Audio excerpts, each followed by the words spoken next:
ফের যান সন্ত্রাসের বলি এক মারুতি গাড়ির ধাক্কায় নিহত বাইসাইকেল আরোহী। নিহত ব্যক্তির নাম মনোরঞ্জন দেববর্মা, বয়স ৬২ বছর, পেশায় একজন মাংস ব্যবসায়ী, বাড়ি পদ্মবিল এলাকায়। খোয়াই পদ্মবিল ব্লক সংলগ্ন জাতীয় সড়কে পথ দুর্ঘটনায় এক ব্যক্তির মর্মান্তিক মৃত্যু হয়েছে। জাতীয় সড়কের উপর একটি মারুতি গাড়ির ধাক্কায় বাইসাইকেল নিয়ে ছিটকে পড়ে বাইসাইকেল আরোহী গুরুতরভাবে আহত হয়েছেন। খোয়াই জেলা হাসপাতালে নিয়ে আসলে চিকিৎসক মৃত বলে ঘোষণা করে।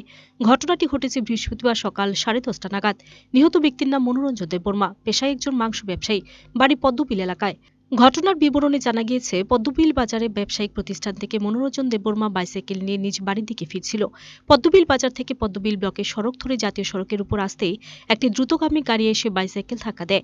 গাড়ির ধাক্কায় বাইসাইকেল নিয়ে ছিটকে পড়ে মনোরঞ্জন দেববর্মা গুরুতরভাবে আহত হন।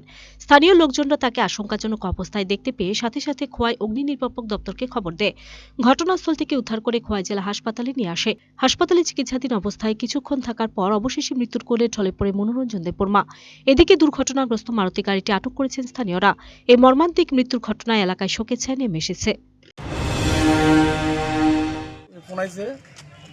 পদ্মবিল ব্লকের সামনে নতুন রাস্তাতে একটা লোক রাস্তাতে পড়ে রয়েছে বাড়ি গিয়ে। আমরা গিয়ে দেখলাম রুগীটা খুবই সিরিয়াস। আমরা সঙ্গে সঙ্গে আনলাম।